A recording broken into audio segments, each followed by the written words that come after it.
بسم اللہ الرحمن الرحیم۔ السلام علیکم۔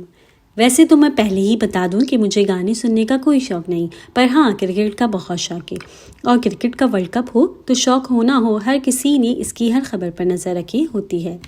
میں اس پر بھی کوئی تبصرہ نہیں کروں گی کہ یہ گانا برا ہے یا اچھا ہے، پر انڈیا آج کی دنیا میں ہر شعبے میں ایک نام رکھتا ہے، اس لیے تعجب ہوا کہ ہندی میں گایا ہوا گانے کو آفیشیل اینتھم کا نام دیا گیا ہے۔ اب اس سانگ کو برطانیہ، آسٹریلیا، ساؤتھ افریقہ، یہاں تک کہ خود انڈیا کے پڑوس سری لنکا اور بنگلہ دیش تک لوگوں کو سمجھ میں نہیں آئے گا کہ کیا گانا گایا گیا ہے، اگرچہ جو ہندی زبان سمجھتے ہیں یعنی بھارت اور پاکستان والے، وہ بھی اس کی شاعری پر اعتراض کر رہے ہیں۔ پر میں نے جیسے پہلے کہا کہ مجھے کسی بھی قسم کا اس سانگ پر اعتراض نہیں کرنا، لیکن انڈیا کی یہ بات مجھے سمجھ نہیں آئی کہ یہ سانگ ہندی زبان میں کیوں ہے۔ کرکٹ کون کھیلتا ہے؟ صرف وہی ممالک جہاں پر برطانیہ نے راج کیا ہو، اور جو ممالک برطانیہ کی کالونی رہے ہیں وہاں سب جگہ ذریعہ تعلیم انگلش ہی ہے، اور کئی ممالک کی آفیشیل لینگویج بھی انگلش ہے، یہاں تک کہ انڈیا میں ہر جگہ ہندی نہیں بولی جاتی مگر انگلش ہر اسٹیٹ کے لوگوں کو آتی ہے۔ کرکٹ کھیل حقیقت میں برطانیہ کا ان 10 ممالک جو کہ ٹیسٹ اسٹیٹس رکھتے ہیں، یاد رہے کہ کبھی برطانیہ ان ممالک پر راج کیا کرتا تھا، اور اس کھیل سے پہلے انگلش زبان وہ چیز ہے جو ہمیں اس کی یاد دلاتی ہے۔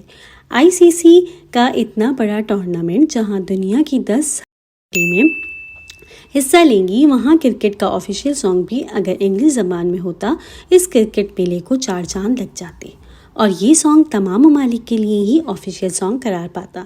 انڈیا چاند پر گیا اور اپنے پروجیکٹ کا نام ہندی میں رکھا چندریان 3، قابل فخر ہے، پر کرکٹ کا ورلڈ کپ انڈیا کا خود کا نہیں ہے، باقی ممالک جو اس ورلڈ کپ میں حصہ لے رہے ہیں ان سب کا ہے۔ یہاں پر کرکٹ میلے کا آغاز سے پہلے ہی اپنی زبان میں لکھا گیا گانے کو آفیشیل قرار دے کر اسے اپنی انا اور برتری دکھانے کے بجائے اس بات کا اقرار کرنا چاہیے کہ آج برطانیہ، Australia, New Zealand, Bharat, Pakistan, Bangladesh, Sri Lanka, West Indies, Zimbabwe اور ساؤتھ افریقہ سے بھلے ہی چلا گیا، پر انگلش زبان اور یہ کھیل کرکٹ ہماری رگوں میں رچ بس گئی ہے۔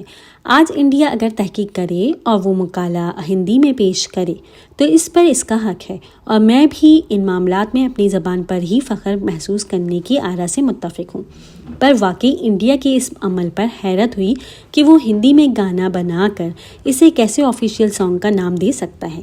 آپ بالکل یہاں پر فٹ بال کی مثال نہیں دیجیے گا، کیونکہ میں پہلے ہی بتا چکی ہوں کہ کرکٹ صرف وہیں کھیلی اور دیکھی جاتی ہے جہاں پر برطانیہ حکومت کر چکا ہے۔ امید ہے ورلڈ کپ کے منتظمین اس ورلڈ کپ سے قبل کوئی انگلش میں آفیشیل سانگ ریلیز کریں۔ یہ شائقین کرکٹ کی خواہش بھی ہے اور ایک عالمی مقابلے کا تقاضا بھی۔ اگر آپ کو میری ویڈیو پسند آئے تو اس کو لائک کریں، کمنٹ کریں اور فارورڈ کریں۔ اللہ حافظ۔ السلام علیکم۔